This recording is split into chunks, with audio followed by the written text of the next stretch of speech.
Welcome to Discussions and Dragons, the show where we discuss Dungeons and Dragons. I am your host, Resident Player Character, and I'm joined today by our resident Dungeon Master. Today's episode will cover magic items. We will tell you what they are, tell you about our favorites, and tell you how to homebrew them. But first, how are you doing today, Resident Dungeon Master?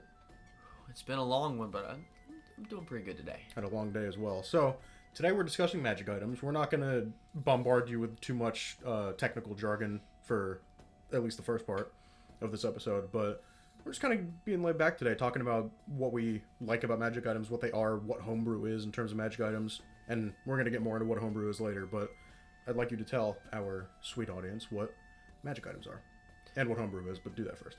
So, yeah, magic items for D&D is just a way, another way you can customize your character, but it also gives you the opportunity to kind of fine-tune how powerful your character is and really show your creativity to your dungeon master in your game for how you can use what can be seen as a mundane little trinket with one or maybe two things it can do, and then you can turn it into something that completely breaks a puzzle or even solves a mystery. From what I've learned from you and other people who've told me about magic items and videos I've watched, they can either completely save you from a situation or completely doom your entire party depending on how you use them and what they are. Yeah, so the power level of the magic items that are published out there, just the general ones, range from it's more like the common magic items, things that you can just find laying about and kind of worthless, but they also have their uses, to legendary magic items, which are worth a king's ransom in gold. Which would be about how much? Tens of thousands. Yeah, it's just an insane amount of the money and gold pieces. So you can use those legendary magic items to either end a campaign or to easily slay some very powerful monsters. But if you use them wrong, they're barely more powerful than a rare or an uncommon magic item, which aren't worth nearly as much. And just explain briefly the ranking of the rarities, just so people know, because it's a universal system for most things. Yes, and it's just a general ranking. Obviously, you can change this how you want with your game, just for the availability of the item. It's all this is all generalized. So you have common, uncommon, rare, very rare, and then legendary. So there's 5 tiers, and some examples for legendary magic items. A popular example would be the Deck of Many Things. These are just a deck of cards, and in a little leather pouch. It's nice. You open it, pull out a card, and then you could either send your soul to a different plane of existence. You could get a wish. You could get a knight that just summons, and you're right there. I'm here to do ever command your laundry. Yeah, exactly. Just a bunch of different things can happen. You've got things that are on the common scale. That's just maybe a candle that doesn't blow out from the wind. It has to be blown out by someone. Maybe it's an uncommon magic item, the Bag of Holding. Yes. Where it's just a regular size bag with an extra dimensional space inside, and that's a little bit of the technical jargon or something. It's just, imagine having a bedroom in something the size of a book bag. That seems pretty cool and especially helpful for adventurers. And you'll probably encounter a Bag of Holding across most of your run-of-the-mill campaigns eventually. I like the idea of extra dimensional spaces being crammed into something, even if it's not just the Bag of Holding, but if you have this tiny little hut and you walk in and it's the size of a tavern, a department store, or a mansion, just inside this tiny little thing, you can create a magic item out of anything. And the scale for uncommon and legendary is just a general measure of either how much the item would go for and how likely you are to just find something like that magic item or of that magic item's power level.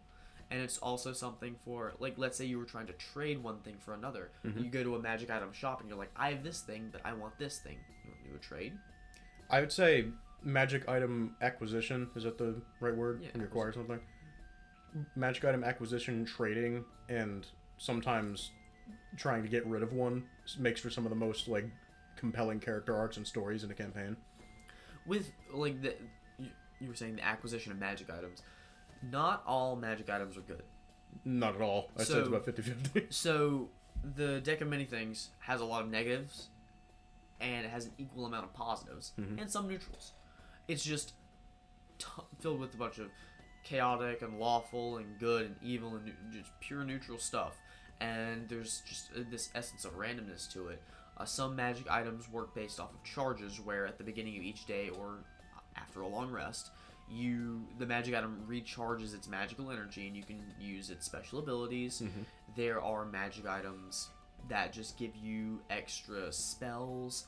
There are magic items that Give you temporary spells. Temporary hit points that could heal you, that could give you like food out of nothing. You can be as creative as you want. If you don't see a magic item that you want in the game and like you don't see it in a book, you just make one. And that's the best part of this. I will tell you about one that I made a little bit later, and I think it's one of my best creations to date, but I won't brag too much. It does have its flaws. So yes, and you were saying like with magic item acquisition, some of the bad things. Some magic items can be cursed.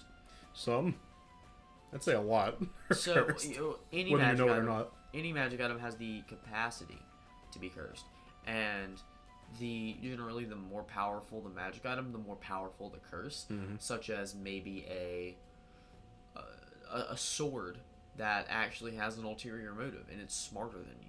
And the more you wield it and use its power, maybe a madness starts to creep over you and corrupt your character, who could be like a lawful good paladin. Corruption arc, we love it. Yeah. But you're just like, I have this amazing mighty sword. I'll name it Excalibur, where it's actually evil Excalibur. Steve the Dominable. And you go from lawful good to like chaotic evil or lawful evil even. That's scarier in some cases because it's unpredictable. And so you have that set of moral codes, but you are always looking for like the loophole, and you're doing things just completely against your will, and it might even be a magic item that wipes your memory. If your paladin in your party gets a little bit too fanatical, keep a watch out for any new weapons they might have acquired or armor. Yeah, it doesn't have to be a weapon. It could be something as easy as a ring. It could be a necklace. A locket that they haven't shown the rest of the party. Could be a rock. Like, that's how simple this thing can be. And it could be a letter. Magic items can be anything. Yep. It's just, I would say, all right. Literally anything. Like, there's nothing. You can make a pile of dirt a magic item. Now, there are some magic items that are just a simple upgrades to regular weapons. So, like, let's say I have a short sword. I could have a +1 short sword, or a +2, or a +3, which basically just means whenever Enchanted. just enchanted to be sharper, easier to wield. So when you're making attacks with these weapons, you're going to add 3 on top of whatever you're already rolling. So, let's say I was to make an attack with short sword, roll my d20, add my attack modifier, and then I add another 3 on top of that. It adds up. You may think that that may be not much, but that can be the difference between ending an enemy and not. Yeah, so being a DM, you have to think of how the party is going to utilize a magic item, and if it's something that they're always going to use in every single situation, probably not the best idea to give it to them, because you could say, oh, this magic item's kind of like the common or uncommon level, but it's really like a rare or a very rare for power level, because just how often and how usable it is, and the more versatile the item, the more powerful it is. It could be something super simple, and it could break your campaign, and you really just have to be careful with it. You gotta be really careful as a DM, because if you give, just reiterating what you said, if you give your players too many magic items, you make everything really easy for them. If you want to challenge them, give them a magic item, have someone take it away, and have them get it back, but don't have it be the same thing as before. Not like a different item, just make sure the enemy changes in some way. That would make it interesting for me. Like, they gotta figure out the item's not the same thing it used to be, but they were so focused on getting it I don't know. I'm just spitballing ideas. But I got a question. What is your all-time favorite Magic item? Because you've been playing this game for a long time. So this is gonna sound a little cliche. Okay. When I first started 5th edition, I was really into magical hats. I think I already know this story. So there's few hats and like cloaks I would always look at for my paladin. Mm-hmm. Just I wanted him to have a hat collection because I personally have a hat collection in real life. I like to collect snapbacks, Mm-hmm. and I have them each for like a special occasion. Mm-hmm. And I just wanted like a belt of magical hats. So I had like a cap of water breathing. I had a cap of many faces, which let me cast Disguise Self, so I could look like other people. I had a pink fedora that turned only me invisible, but left the hat just floating in the air. Where That's really stupid, but really funny. And then, so you think it's like, oh, it's a hat of invisibility, but it has that drawback of just it's a pink fedora just floating there, so obviously someone's there. So it's kind of like a curse, but it also says like, hey, here's a kind of powerful magic item, but it gives away your position, so it kind of defeats the purpose. Gives away your position if you use it wrong. Oh yeah, I used it right to draw people away. So There's people chasing a pink hat around. So yeah, back to my favorite magic item. I'm gonna say it's gonna be a Cloak of Invisibility. Okay. You throw that thing on, you're done. You're done. You die. Yeah, that's it. You win the game. Yeah, No, I guess if you do have a Cloak of Invisibility, literally everything becomes easier because I'd say one of the most important checks in the game is stealth. And that's just for like a utility magic item for like one of the higher ups, because you basically just become invisible. Stealth checks are super easy. Mm-hmm. But my favorite lower level magic item is gonna be a Bag of Holding. Okay. Because you just throw so much stuff in there. Okay. You could throw. I mean, imagine, right? How much chalk do you think you could hold? Chalk? Chalk. Like writing chalk? Like, yeah, like the stuff from blackboards. How much chalk could you fit in a room? That's about how much chalk. Not that much. Yeah. So you can fit like 500 pounds or whatever the dimensions I are. have no idea where he's going with You this. could, imagine just walking up or going somewhere and you're just like trying to leave a trail of breadcrumbs, and you have a dump truck size bag filled with chalk. I've never heard somebody describe the space of a bag as dump truck before. What's the most amount of chalk you've ever seen? A dump truck's worth. And you just go on somebody's counter. Alternative substance here. Gunpowder. So Yep. it's very easy to find too. Yes, and all you have to do is just light a little fuse. Oh, it's going to the bag. You don't have to chase him at that point. You just light it on fire and wait. Yeah. And so this Bag of Holding can be used to, like, let's say you don't have enough arms for all the treasure from a dungeon, just throw it in the Bag of Holding. Yeah. Let's say you want to set a trap for somebody and you want to sacrifice your very useful magical item. Mm-hmm. Bag of Holding. Let's say you want to hide somebody for a few minutes. Bag of Holding. Let's say you have a bag of holding that doesn't have a bag of holding to put it in. What do? You put it in a bag of holding. Can you explain what happens if you do that? If you put two extra, there are rules for this. If you put two extra dimensional spaces in each other, the most common example is a Bag of Holding and a portable hole, which is it's basically just smaller version. No, it's like you can connect 2 points in space. Okay, so it's a makeshift wormhole. It's a makeshift wormhole, yeah. You're basically putting an extra dimensional space inside a wormhole. What the game does is it's just like, okay, since they know that this is very powerful, the game designers were just made the ruling if you put one in the other, then there's this like sphere of actually, and that's another magic item, but there's this just sphere. You're about to say Sphere of Annihilation. Yeah, the Sphere of Annihilation is just a sphere, and if anything goes into it, it's destroyed. That's it. You put your arm in, gone. Can you hold it? No.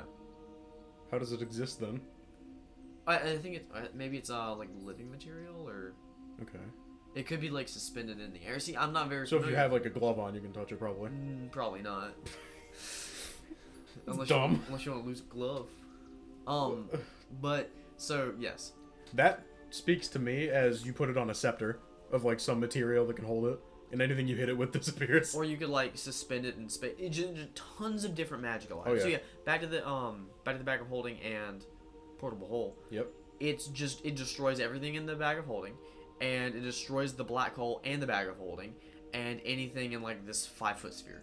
Okay. So you could set that as in a trap that would instantly. If you want to pull a sweet prank on somebody. If you want some. Imagine just accidentally, whoops, I dropped my portable hole into my bag of holding and then you don't exist anymore. Whoops, made a black hole.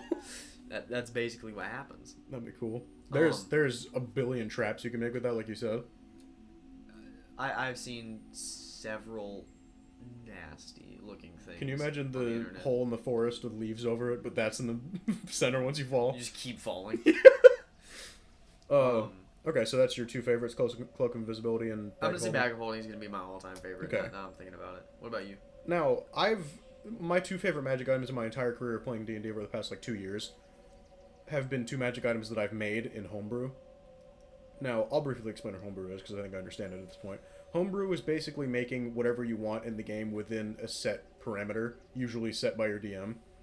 And it's basically just like you can homebrew classes, you can homebrew races. If they just pass it and put it into their world, you can do it. Some notable homebrew for me is... Can I elaborate on that a little bit more? Yeah. A little bit more concise is just stuff that you make that's not in the books. Yeah. It's just anything not in the books, that's homebrew. And you don't even have to play with it, right? Mm-hmm. It could just be an idea. That's homebrew. The candle that doesn't get blown out by the wind, mm-hmm. or that has to be blown out by a person. Yeah. I homebrewed that right there on the spot. That didn't exist. I've not seen that. That's a good idea. Yeah, but you know what? You see how easy it was to homebrew something like that? Yeah, you came up with that on the spot. We didn't even talk about that before. That's super scary. Just side note about that candle. If you were in a cave, because that's probably where you would use it, or a space where you don't know where things in, you need a light source and a torch is too noticeable. Mm-hmm. If it can only be blown out by people and it gets blown out, that immediately puts your entire party into panic mode. Yeah. You see a pair of lips just come out of the darkness. Gross. Like the Rolling Stones lips. Never do that to us, even though that fits in perfectly with our current campaign. I don't know why I gave you that idea. I got an idea. Okay. So yeah, going on. But yeah, my two favorite magic items have been ones that I've made. Okay. One was in our first campaign that I played in when I was playing a dwarf druid, and I figured out that chronomancy was something in the game, in Homebrew, that I wanted to integrate in my character. Never really got a chance to do much with it because we had to end that campaign due to timing stuff. And I made a chronomancy ring. For anyone who doesn't know what chronomancy is, it is time magic. And chronomancy? Yeah, chrono means time, mancy means magic, so English lessons with Resident Dungeon Master and Resident Player Character. Spin-off series coming to you never. So I made a chronomancy ring, and okay, cool. So I made a chronomancy ring, and the idea that I got for that, I was walking around outside of my apartment one day, and I saw this spring on the ground, and it was made of brass, and me being someone who likes shiny things, picked it up, washed it off, and brought it to our next session, and was like, I want to make this into a magic item. And you were like, why? If I recall correctly. And I just explained it, and you're like, fine. And we talked about it for days and weeks, and we eventually got it to a point where you put it in an event in the game. And I believe what it was you made an obelisk fall out of the sky from a nightmare of one of our party members. I mean, there was a meteor that fell from the sky. The meteor held an obelisk. And then... You're just as unenthusiastic as you were about the first time. And then there was a bunch of people who raced to go and see it, and I remember distinctly there was a lizard folk who walked into the clearing, immediately saw the battle royale that was about to happen, and then walked out. That's still a running joke in some of the fantasy things that we do. Can you imagine the Homer Simpson meme where he just slides back into the bushes? That's about what happened. Yeah. There's another meme that describes it more perfectly, but I don't know what show it's from. I think it's from a Cartoon Network thing. Where someone literally walks in, I think it's Adventure Time, where somebody walks in with a little sword, they see what's going on, and without breaking stride, they turn around and leave. Yep. But yeah, Chronomancy Ring, briefly explaining what it can do. This is one that functioned on charges, as you said before, which is a certain amount of things you can do per short rest, per long rest, per day. And what it allowed me to do was I think it allowed me to redo one action. Yeah, I think maybe it's a bonus action.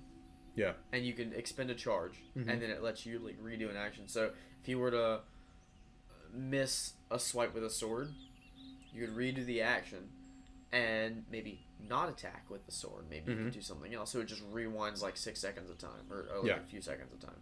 So not super powerful, but yeah, useful. this wasn't like I planned on making it like more powerful as time went on, but we didn't get the opportunity to do that. But I'd say it was like maybe uncommon rare, but not like ultra rare or like legendary. But it only allows you to do that one little thing. It's more of the like uncommon rare kind of thing. Probably leaning towards rare because you could obviously it has a ton of uses out of combat. But it basically gives you advantage on a combat. And just more information. It's like, essentially those time travel movies where you can go back. Like, if you've ever played Life is Strange, that game that came out like 5 years ago, there's this like, I'm not gonna spoil anything, but the main character was a girl who could reverse time, but only to a certain point. Okay. Like at a time, and she used it to just like redo certain things, and it was that cliche. But that cliche is one that I like, so I figured Chronomancy was a cool thing. The other one that I made is very recent, as of a couple months ago. It is a jar of is it a magic jar, or is the stuff inside a magic? No, it's a magic jar. All right, it's a magic jar of candy. No, just a magic jar. It's a magic jar full of candy. That makes candy. Yeah. Every dawn. Magic candy. Yeah. This is very specific. It makes magic candy. Okay, so it's a magic jar that makes magic candy. It conjures the candy. Yeah. Once every day at dawn. Yeah, so at the beginning of the day, let's assume the jar is empty. Yes. At the beginning of the day, the jar is going to fabricate a magical candy wrapper, and then I believe it's 4 pieces of candy. Yeah. Determined at random by a list. Yep. With a D10. Yes. And you can, if you roll on the same candy twice, you just get 2 pieces of that candy. So you can have up to 4 pieces of a single piece of candy, which could be very useful or very not useful, depending on the situation for the day. Or you could have 4 different types of candy. So you could have 2 and 1, 3 and 1. The wrapper acts as if you were to take a piece of candy out. You could put it in the wrapper and then have it roll over to the next day. Well, yeah. So the rule is you can't just stockpile the candy. Nope. So let's say you don't eat any of the candy and it's all in the jar at the end of the day. Save it one. is going to. Well, let's say you don't use the wrapper. Okay. It's all the candy goes away. So the wrapper just lets you save 1 candy per day, and you're thinking, okay, and it'll last another day. Yeah, it'll just last another day, and then you can't like keep rewrapping it, so you can't just keep stockpiling. No, it just we took what weeks balancing this item. I still think it's a little too powerful. I think in the application of our campaign so far and my use of it, it has not been overpowered at all because you've given me very few chances to use it. But you haven't used it. See, the thing is, you don't base it on how often they do use it. You base it on how often they could use it. I am very conservative with my use of this magic item because I know you're planning things, and I want to be one step ahead of you all the time. I like how everyone in the group thinks I'm planning things, but I'm playing a module, and everything's laid out for me. You've added a couple things. Just a couple throughout the time we've been playing. I haven't. Don't tell them, though. Well, even with that, you're playing a module that we don't know all the secrets of, and you do. Correct! So, we have this written down on a card, for my reference. Is still law. We're gonna have a whole episode on DM rules. So, did we name this item? Did we ever come up with like a smart little name for it? Magical jar. You have a jar of goodies written on here, but I think it might be better with my character's name on it. Could I share the name that we thought we made up? For all of the time spent making the item, I would like the audience to just take a second. Guess how long we tried, because apparently we didn't end up with the name we both like. You just wrote this on here. Tried to come up with a name for a jar that conjures candy. Mm-hmm. That could be the name. Bag of holding is just as descriptive as jar that conjures candy. Jar of candy. Yeah. Right? That you could be done there. But no. Hours. Literal hours. Hours. So you wrote jar of goodies on here, but I think we came up with something better involving my character's name. Then what was it? Creeks Sweets. No, come back. So yeah, don't get up. We came up with Creek Sweets, right? And that didn't stick. No pun intended. So we just decided to not give it a name. I think the balancing issues were what was really pressing for me. I think we balanced it. We went through so many iterations of the trying to figure out how many different candies should be on the list. We decided at 10. Yeah, and how I wanted it to be a multiple of something the character could roll. Yeah. And also, like, obviously you're playing D&D. You want to roll some dice. Mhm. You're not there to just sit there and role play all the Yeah. time. I mean, you want to roll some dice. So it gives resident player character the option to, just roll a few more dice during this session. Because if you have a session where you're not taking any long rests, it's not going to recharge. But if you're having a session that's taking the place... It's not every long rest, it's every day at dawn. So Yeah, it doesn't matter if I long rest during the day. 3 long rests, and there you go. You got recharged jar candy. So, I want to talk about real quick that I get the wrapper, right? I haven't used that yet because I kind of forgot it existed, but I haven't needed to save my candy because I haven't had much time to use them.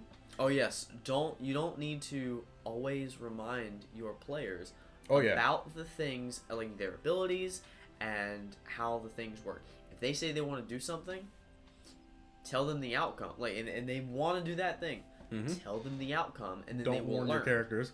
Because think of it as, right, let's say their character is a naive young wizard, just learning some new spells, and they think they've got this spell down. They think they've got sleep down to the T. Yep. I'm gonna cast sleep on this thing.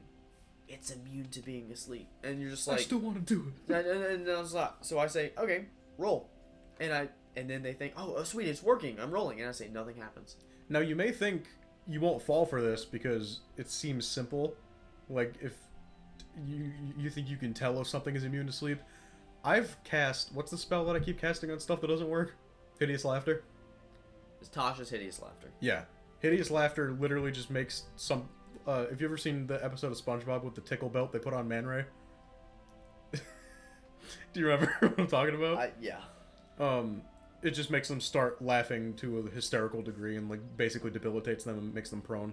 If the creature is too stupid, as in meaning if their intelligence score is low enough. Yeah, if their intelligence score is of the I think it's like 3 or lower or 4 or lower. Yeah. Which basically just means they have like a basic thought process. And Probably an animal. Yeah, like you can think of like an insect. Yeah. Or like a zombie, something lifeless without like a working brain. I mean, if you think of like just general people in real world, their intelligence is going to be like 9, 10, 11, something around that. For like the smarter people, it's gonna be like a 14, maybe a 15. For like I'm saying like genius level, like, and then for like the fantasy setting, an intelligence 18, 19, or 20. Yeah. That's like Grand Wizard of like the Tower of the Sea. That's gonna be like a Tony Stark understanding nanotechnology kind of Doctor Strange, triple PhD, even like combined with Doctor Strange, knowing he's a doctor too. Yeah, exactly. I'm just saying. He's a neurosurgeon. But yeah, there's what was your point with saying that? Oh yeah, I'm sorry. So my point was if they try to use a magic item, just like if they were to try to use a spell, if they try to use a magic item, and it's not gonna work. Don't tell them. Let them do it. Let them use it and learn, because the magic item's not always going to do what they want. It's going to do what it's supposed to do. So if you were to try to finesse trying to get more candies out, right? You know what? I have a perfect example. This is something I did do. I think we've talked about the tower episode. With the episode we had at the tower in a different episode. We essentially walked into an anti-magic field. Yes. And I made all my candy disappear.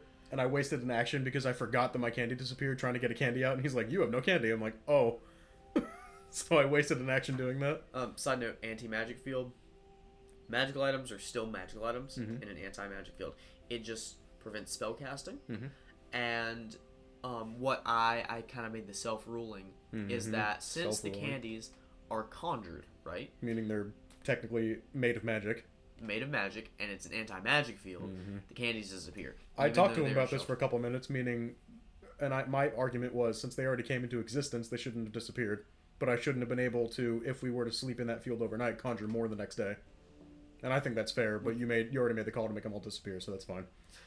And then you think, okay, well, let's say they have a bag of holding, and they walk into an anti-magic field. Question for the viewers: what do you think would happen? Let's Viewers, say you have... this is a podcast. Listeners. Okay, let's say you've got all of your bedrolls, you've got your food, you got all your stuff in your bag of holding. All of your stuff. This thing is... Your old traveling companion? Yeah. You have all of your stuff in this one bag of holding, and you walk into an anti-magic zone.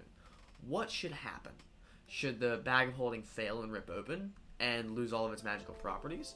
Should the bag of holding keep being a bag of holding? I have an answer that you might like.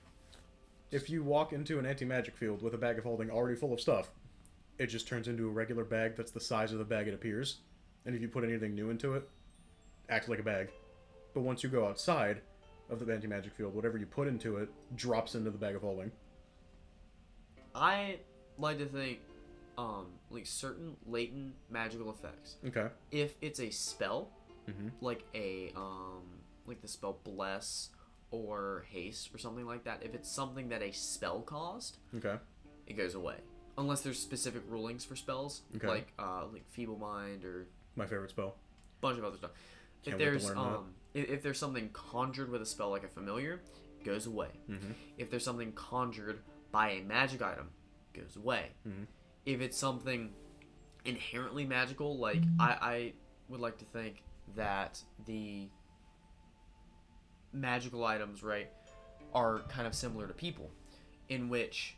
What do you mean by that? No, like, imagine, like, sorcerers, right? They have innate spellcasting ability. Just because a sorcerer walks into an anti-magic field doesn't make them not a sorcerer, so I don't think... Makes them unable to cast magic. Yes, I don't think they should be able to produce things from their innate magical ability, just so, Okay. like, so the bag of holding wouldn't become not a bag of holding. It would still remain the same. This is my personal ruling. Okay. Other DMs out there who would listen, they can make their own ruling. It's their game. So, like, for me, right, the bag of holding is just chilling.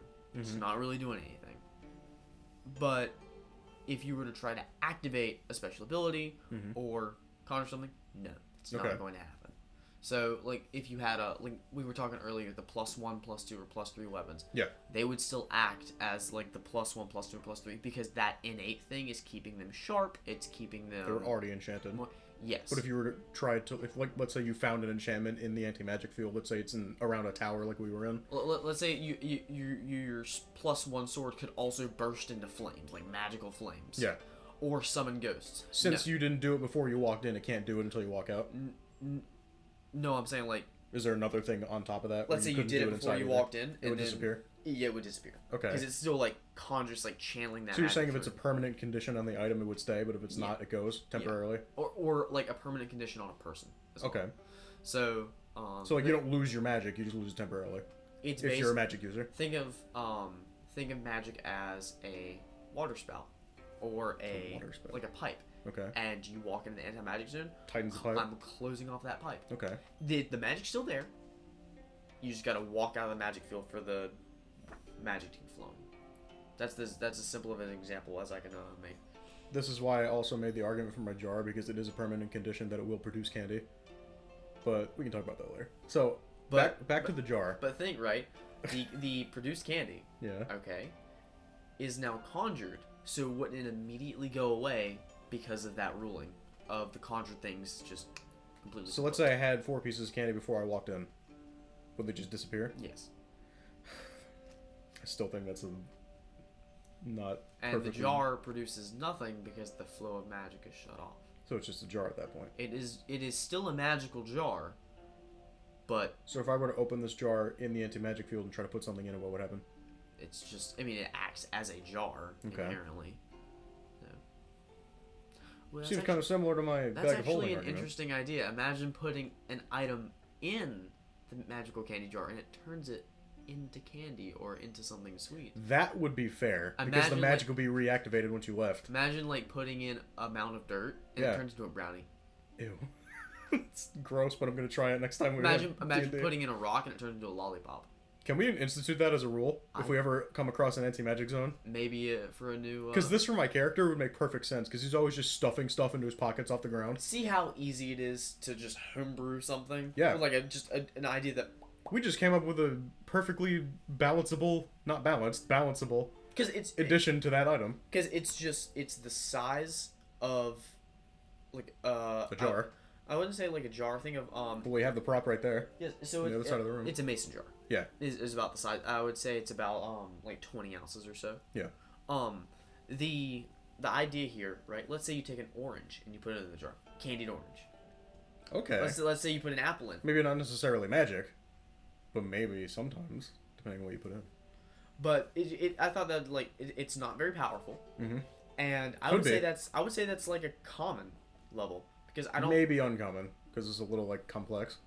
Now, something interesting for DMs that I am thinking about is that you can not tell, even if you homebrew the item with them, you can tell them, or not reveal to them, additions to the function of the item later on.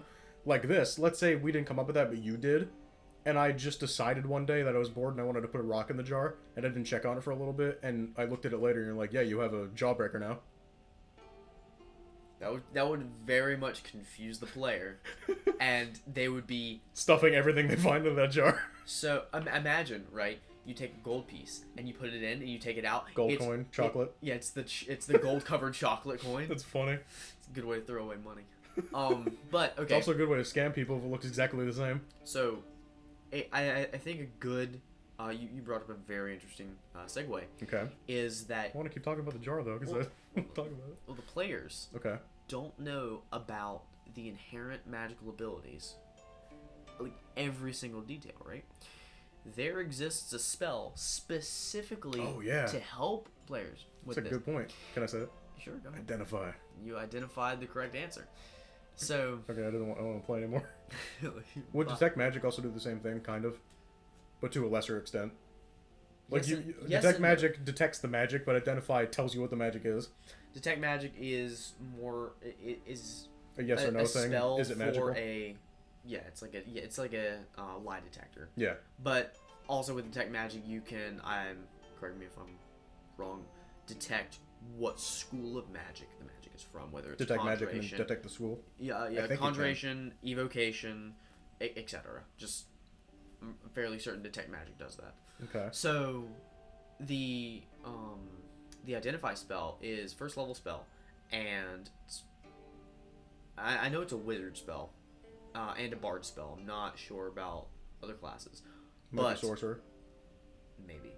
So it's basically a little ritual, Mm-hmm. and you cast it over an item to what you might think is magical. Mm-hmm. Maybe it's not magical, maybe it is. And it tells you, and the DM would give you all of the details of all of the magical properties of that item. You Mhm. could role play it out. He'd give you a little card. So if somebody were to use detect magic, are you talking about detect magic or identify? Identify. Let's If somebody were to cast identify in my jar, what would you tell them? about how the jar works, all the details, and then give them a list of all the candies. Maybe not what the candies do, Just a list. just a list of all the You candies. this card that I'm holding that we wrote out that I use for reference is what you would hand me if I cast identify on it, because it says the list of candies, just the names, Yep. how it functions, what I need to roll, and what extra thing I get, and I would just figure it out from there. So yeah, I want to talk about these for a second because it's the way I come up with these is really good, but you have some. Yeah, there's one more point with identify, Okay. is that this does not identify any curses Mm-hmm. on the object. Is there a spell that does? No. But if you think an object is cursed, or you know it is, you can use the spell Remove Curse. Mm-hmm. That's the only way to be sure an object is not cursed, is casting third level Remove I Curse. got a question. Would detect good and evil work for identifying a curse? That's an interesting point. And that is something that a dungeon master would have to rule on depending on the nature of the curse. What would whether your ruling it be? is. Well, let's say it's a curse that you put a ring on your finger, right? Okay. And it lowers your hit point maximum by 1 because it's actually like a baby mimic, and it's sucking out the like blood from your For finger. anyone who doesn't know, a mimic is a living object. It's something that can like transform into an object. Okay. And And shape just for an extra bit of paranoia for new players, anything can be a mimic. Could be a wall. Could be a door. Could be a house. A table. Could be a boat. Could be a microphone. Could be a shoe. Yeah. Could Be your very sword. careful what you put your limbs in this game. Could be a chest. Most commonly will be a chest of some kind, just a box. Never trust a box in D&D. Just player advice. DMs will tell you to trust every box, but me as a player won't. Three rules: check for traps. Yep. Don't go near the water. Yep. Don't split the party. Mm-hmm. You'll save so many lives doing it. So yes. We've been near so much water in every campaign I've been in. So. You just gave me such a look of disapproval. So yes. Identify and remove curse. Mhm. Great for magic items. Detect good and evil. It's more of detect good and evil. Yes. That will specifically target certain creatures, like creature types. That's Okay. what that does. So if you were to cast Detect Good and Evil on a chest, it would tell you if it was a mimic. No, it would identify if it was like a fae, a celestial, like a demon, something like that. Okay, so there's a set list. Yeah. This is why I'm the resident player character, because I do not know these things. Well, I actually had I had a character who had protection from good and evil, and it gave you the list of it isn't a lie detector. It's more of Good and Evil detector. well, like detect good and evil. You're just seeing. You're basically like echolocation. It's like a beefy perception check. It's a sonar of a few different types of creatures. It's undead, celestial, fae, fiend. Okay. Those are the four main ones, I believe. And so you could have a magic item that acts as that sonar, like like an amulet. That's cool. Ooh, another cool point for magic items is some of them require you to be attuned to them. Some of them. Some of them, I yes. thought a lot of them had to acquire attunement. A lot, but not all. Oh. You know what I completely forgot that my first character had 2 more magic items. It was a cloak of camouflage, I think, or something like that. Cloak of Elvenkind. Yeah, and I had boots that made me a little bit faster, but I couldn't attune them both at the same time. You can attune to up to 3 magic items at once. Oh, yeah. Was I? I believe so. Yeah. So I had boots that made me a little bit faster, and A cloak that helped with stealth. Yeah, which was very useful for my character that I was playing because he was a paranoid druid. So running quickly and hiding quickly was kind of what he did. So yeah, you can attune to up to 3 magic items at once. Anything other than that, and it's just too much because obviously you want to cap the power level of a character because that's 3 common magic items or 3 legendary magic items. Yeah. Let's just 3's a magic number. 3's a magic number. So and double check on some magic items because there are some items that certain classes can only use. I know, for instance, in our current campaign that we're playing, the party we actually lost 3 of our players just for outside reasons. One was a barbarian, one was another wizard, and one was a paladin. The party has a legendary magical item that can only be attuned to by a paladin or a cleric. Guess what they don't have? Paladin or a cleric. Yeah. So We don't have the item technically either. no, you do have the item. Well, yeah. I'll say like any of the magical items just get passed over to the party, but the player character or the character just kind of gets whisked away. That's a DM rule too, because you could say if somebody even leaves the campaign, let's say for scheduling reasons, you take all their magic items with them. Nobody else, they just get whisked away, whatever reason you want.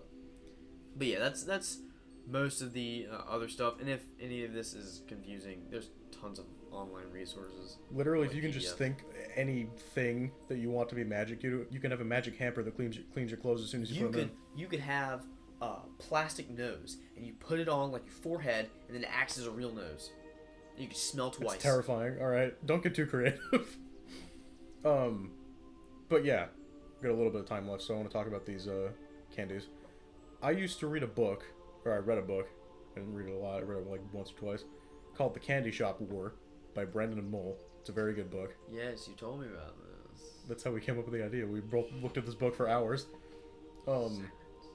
And just outside thing, if you ever want to read some really good books, maybe not for like adults, because I read them when I was like 9. Brendan Mole's a very good author. Also, The Player's Handbook, Dungeon Master's Guide, and Monster Manual are excellent reads. Yeah.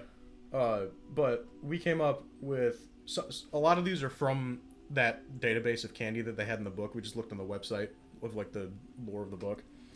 The first one, which is my currently, I'd say my top favorite considering the way I'm trying to take my character. It's called Moon Rock. I'm going to go through these fast. And correct me if I'm wrong on any of these, just after I say it before I move on to the next one, because you have a little bit more of an in-depth explanation for some of them. You can just give them the general idea behind the candy, not like the specific stats of the... I won't tell you what it does numbers-wise, I'll just tell you what it does just in a sentence. Moon rocks essentially make the effects of gravity half on you. So you can jump higher. If somebody throws you, you'll probably fly a little bit further. It's pretty much like you're on the moon. If you weigh 100 pounds, you basically weigh 50 pounds. Yeah. Well, it's a little more complicated than that. The effects of gravity are halved on you. I basically said if you there are rules for like running jumps and standing jumps in D&D. I just said double those numbers. Did we have an opposite for that? I forget which one it is. No. I don't. I think we did. We had the idea for one, but decided it was not a good idea. Because it already had a better thing. Yeah. The second one is shock bits. And a lot of these have what it sounds gross, but it's called oral activation, meaning I have to eat it to activate the thing. I basically said, hey, you can Actually, all of them do. Yeah, activate this candy. Consume as a bonus action is what we have written on here. Consume as a bonus action. So you can, I allow free action to open the jar and grab a piece of candy real quick. Because they all look different. Yeah. And you can quickly identify it. And then bonus action, just pop it in your mouth, eat it. Yep. And then you have your action to do whatever the thing is, or whatever you want. You can save it. Yep. Because it does last for a little bit, right? As long as you're eating it. 5 minutes. Yeah. I believe. However long it takes to like dissolve a piece of candy in your mouth. Or chew it and eat it. So shock bits, once you eat it, I believe it lets you... Did we say 3 times, or was that flame out? 3 times, still. I think we're both 3. Imagine rubbing your feet together. What spell did we decide for that? Was it... So I based it off of the idea of the spell Shocking Grasp, which is a cantrip. And instead of doing the full damage of Shocking Grasp, I just lessened the damage. Doesn't it do 1? I think 1 or 1d4. Okay. Either way, it does lightning damage. Yeah, and I have to when touch you touch something. So it's essentially like a painful electricity. But that could be very useful for maybe making a fire if I don't have a flame out. Or, I don't want to say pranking somebody, but if somebody didn't know I ate it, of course I might have some cosmetic effects on my skin, like maybe my skin is crackling a little bit maybe the second after I eat it. Hair or feathers are standing on end. Yeah, my character is a birdman, so it's feathers. What's the next one? Next one is flameouts, and it's essentially I get to shoot a very small firebolt out of my mouth 3 times for the duration. Yep. Sweet teeth, I have advantage on persuasion checks, so it just makes me more convincing when I have it in my mouth. It'd be like advantage on the next persuasion check. Yeah. Frostbites, what spell was that? That was the one that freezes water near you. Oh, okay, yeah. So if I eat that, my body temperature drops, so I'd be undetectable by any temperature sensing thing, pretty much. I'd just be seen as very, very cold. It allows you to walk on water for a little bit too, because it turns the water under you into ice. Think Minecraft Frostwalker. Yes, or any frostwalking spell you've heard of. But the cool thing about that is I used it once, and in addition to freezing the water around me, it also froze the water in my water skin, essentially giving me just like a sling with a rock at the end. It was like a makeshift weapon, like a club or something. Yeah. The next one is Sunstone, and this I believe was the one we were going to make the opposite of Moonrock, but we just decided to make it like so I could emit sunlight. I thought it would be more useful for a vampire themed campaign. So and also light sources are very hard to come by sometimes, especially for someone who doesn't have dark vision like me. Yep. So I figured that would be a substitute for dark vision if I had popped a sunstone in a cave. Yep. I could see in front of me. Yeah, I think it's like it's not a very bright light. It's just a little bit of light. Yeah. Just to help out. Like imagine how much sunlight the sun emits, and imagine that same amount of light in a 5'6" bird character. Yeah, that's it would be not a lot.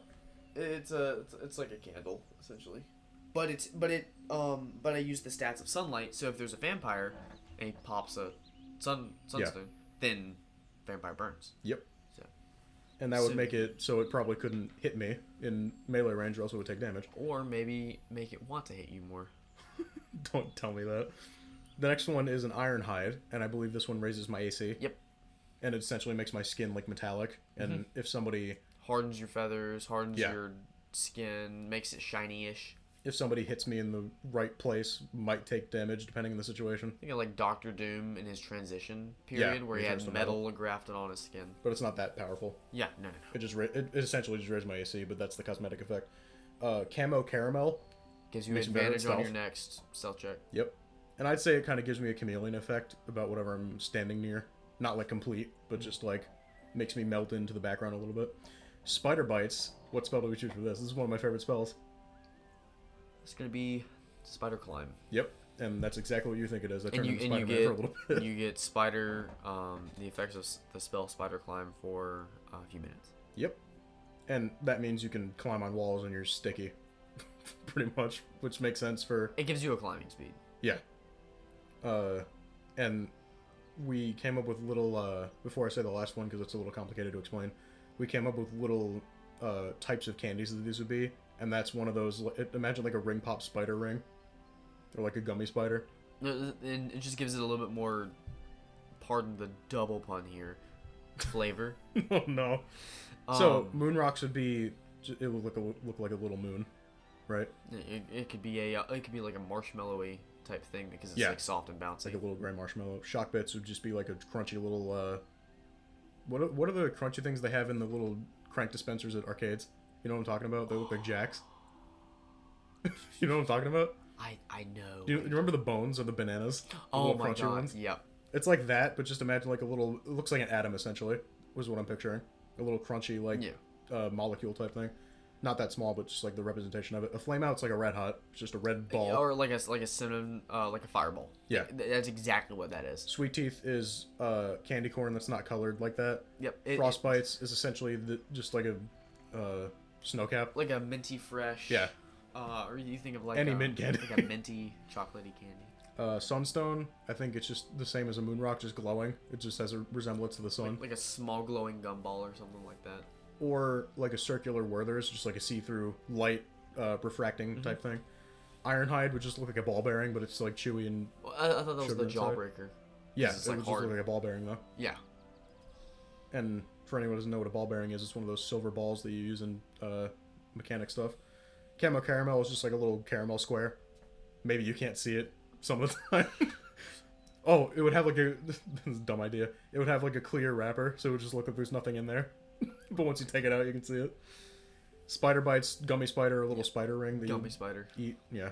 And the Good Bean is the last one. Oh my gosh, I forgot about the Good Bean. Wait, and this is based off of jelly beans. Yeah, it would just look like any color jelly bean, depending on whatever. It's random.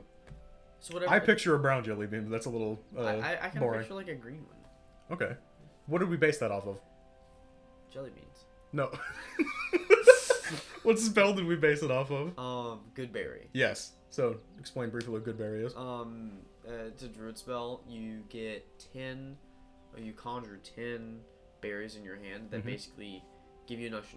If you eat one, it's enough nourishment for one day for one person, and you get 10 of them, and it gives you one temporary hit point, I believe. And what did we say for the Good Bean? I forgot. It's 1d4 temporary hit points. Okay. I thought we just said it. It's either hit points or temporary hit points. I can't remember. But it's written in a document. We can rebalance that later.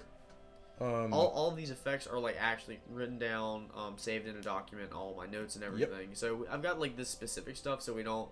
I've memorized most of them though. Yeah, we aren't like arguing about rules and And this is after weeks of arguing about rules. So we come to some kind of a conclusion. This just like is a message to always communicate with your DM about stuff and make sure you're on the same page. Because if not, you're probably gonna not have fun in terms of taking time to explain it during a campaign or during a session. And if you have an idea for a magic item that you want your character to have, or you want your character to go get, or something in the story, pitch it to your DM. I am sure they'll be willing to work with you to balance it out, fit it into the story, and so everybody, you know, they want you to participate just as much in the world building as, you know, they put time and effort into the world building. Absolutely. Because one magic item could be a whole quest chain that can take months for the party to finish. Or you could just give it to them before they start the campaign, like you do with my jar. But there's a backstory as to why I got the jar, but that's for a different episode. Yes, backstory is always good. And I gave him some of these like weaker magic items because I knew how deadly the area where Strahd was. I think that brings us to the end of our magic items episode. We That might was have a only- follow-up to this one. That was only like one magic item. We talked about a total of 5 magic items. There are, what, hundreds more? Thousands if you include homebrew. If you go online to like there's online resources, you will find hundreds, if not millions, of homebrew magic items. Yep. You don't even need to look through them. You can make up your own. Literally, any item you're looking at right now could be a magic item. Another real quick popular idea. If you don't like a magic item that's already made, just tweak it. Yep. And then you're done. I think that should be everything. Yeah. We think that there could be a whole mini-series of magic item episodes. We might do another one because we can tell you about some of the most popular ones throughout like the history of the game. But other than that, I think that brings us to an end of this episode. Thank you for listening. This has been Discussions and Dragons. You can find us on the Pirate Media One SoundCloud 2 weeks after hearing this now. Thank you for listening.